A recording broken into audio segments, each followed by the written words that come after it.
उपस्थित सर्व बंधू आणि भगिनींनो, दलित महासंघाच्या वतीनं आज आपल्या इंदापूरमध्ये बहुजन मातंग समाज जनजागृती मेळावा आयोजित केलेला आहे.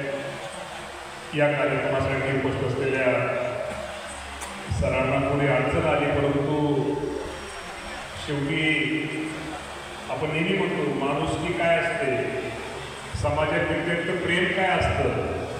मी जाऊ शकत नाही परंतु तुम्ही जा, हे त्यांनी ताईंना सांगितलं आणि आज आपल्या इथं सगळे मॅडम आल्या. आपण ताईंचा पण सगळं काय वाजून ताईंचा पण सगळं स्वागत करतो आणि विशेष म्हणजे त्या प्राध्यापिका आहेत आणि आमचे दुसरे वडापुढे ताई आहेत, सगळेच आहेत. ताई आमचे विठ्ठलाप्पा ननवरे, आमचे माळूचे नगराध्यक्ष अशोक चव्हाण साहेब आहेत, आमचे दुसरे अध्यक्ष बाळासाहेबजी सरोदे साहेब आहेत, कैलासजी कदम साहेब नगरसेवक, दादासाहेब सोनवणे नगरसेवक आणि ग्रेट दत्ता बाबर आहेत आमच्या आणि संयोजक सगळे जणांनी आमचा छगन नाना आणि दुसरे आमचे बाळासाहेब पाटोळे असतील आणि त्यांची सगळी टीम असेल. त्यांनी आज खरं तर हा समाजाचा एक मेळावा, एक समाजामध्ये जनजागृती व्हावी यासाठी घेतलेला आहे. माझा आणि ताईंचं आता बोलणं चाललं होतं कारण का मातंग समाज हा एक गरीब समाज आहे. थोडं शिक्षणाचा अजूनही समाजामध्ये अभाव आहे, व्यसनाचं प्रमाण जास्त आहे.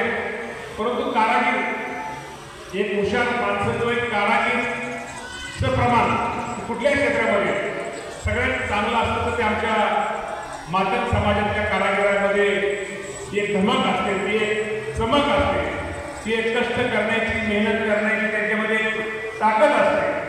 परंतु नाही आपण किती जरी नाही म्हणलं तर हा समाज शिक्षणाकडे जास्त वळला पाहिजे, नवीन पिढी अजून वळते आणि शिक्षणाबरोबर व्यसनापासून दूर या नवीन पिढीने घरच्या सगळ्या मंडळाला, बाकी जुन्या मंडळाला एक व्यसनापासून दूर कसं ठेवता येईल हे निश्चित प्रकारे हे केलं गेलं पाहिजे. खरं तर मातंग समाजाच्या बाबतीमध्ये पूर्वी मी आजच सांगतो की हा समाज निश्चित प्रकारे एक त्यांचा स्वभाव हा थोडा अग्रेसिव्हपणा असतो, तो थोडा कमी असतो. हा एक गरीब आणि खूप प्रामाणिक काही मातंग समाजाबद्दल नेहमी एक बोललं जातं. आज सगळी चित्रमंडळी इथं सगळे हजर आहेत आणि काही म्हणतात तुम्ही इथं समाजामध्ये उपस्थिती मातंग समाज का कमी असतात. काही मातंग समाजामध्ये असे अनेक कुटुंब आहेत जर त्यांनी सकाळी जर काम नाही केलं काही त्या संध्याकाळी त्या लोकांच्या चुली ह्या पेटल्या जात नाहीत.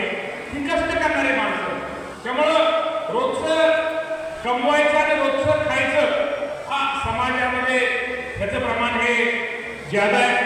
त्यामुळे निश्चित प्रकारे या समाजामध्ये असणाऱ्या योगदानाला मला एक आव्हान करायचं की समाजात तुम्ही विषय चांगला घेतलेला आहे की समाजामध्ये एक जनजागृती केलं पाहिजे. शेवटी एक नेहमी लक्षात ठेवा, आपल्या कामाला, आपल्या मदतीला, आपल्या सुखदुःखाला जी माणसं आपल्याला सहकार्य करतात, जी माणसं आपल्याला मदत करतात, शेवटी त्यांना पण आपण सहकार्य केलं पाहिजे, त्यांना पण आपली मदत केली पाहिजे.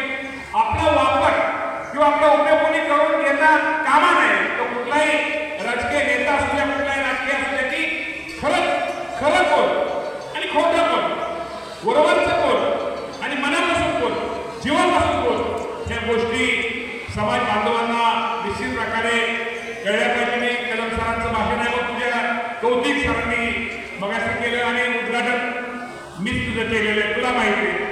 त्यामुळं निश्चित प्रकारे शेवटी समाजामध्ये आपल्याला अनेक व्यवसाय उद्योग करता येतील, अनेक हे करता, पण समाजामध्ये आपण पाठीमागत नाही. आम्ही कर्ज घेतलं पण त्या कर्जाचा उपयोग शेवटी झाला पाहिजे, व्यवसायासाठी झाला पाहिजे. कर्ज घेऊन ते जर आपण घरात इतर कामांना वापरलं तर पुढे शेवटी कर्ज तिकडं आणि सगळं तिकडं. की पाठीमागे आपल्याला माहिती आहे की महामंडळाच्या माध्यमातून या ताई या राज्यामध्ये सगळ्यात जास्त महामंडळाचं वाटप कुठं झालं तर ते इंदापूर तालुक्यामध्ये झालं. हे प्रामाणिकपणे तुम्हाला सगळ्यांना माहित आहे.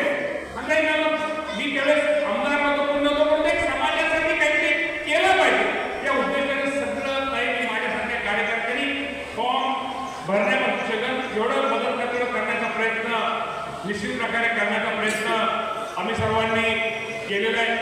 आणि त्यामुळे हा कार्यक्रम चांगला आहे. असं समाजाने एकत्र आलं पाहिजे. ठीक आहे, आज थोडी संख्या कमी असेल, उद्या वाढेल, कोणाला अडचणी असतील नसतील, परंतु शेवटी ह्यातनं कुठेतरी एक आपल्यामध्ये कुठेतरी आपल्याला उद्देश कुठेतरी काहीतरी यातनं एक प्रेरणा घेऊन कुठेतरी आपण चांगलं काम भविष्यामध्ये आपण करूया. अण्णाभाऊ साठे महामंडळ असेल किंवा जे राज्य सरकारच्या केंद्र सरकारच्या काही योजना आहेत, ज्या स्कीम आहेत, त्या माझ्या मातंग समाजामधल्या गरीब माणसाला त्या मिळाल्या पाहिजे. त्या योजनेची माहिती, त्या योजनेचा लाभ हा माझ्या मातंग समाजाला मिळाला पाहिजे. ही भावना ही आपली सर्वांची असली पाहिजे. त्याचं काय होतं नाही मातंग समाज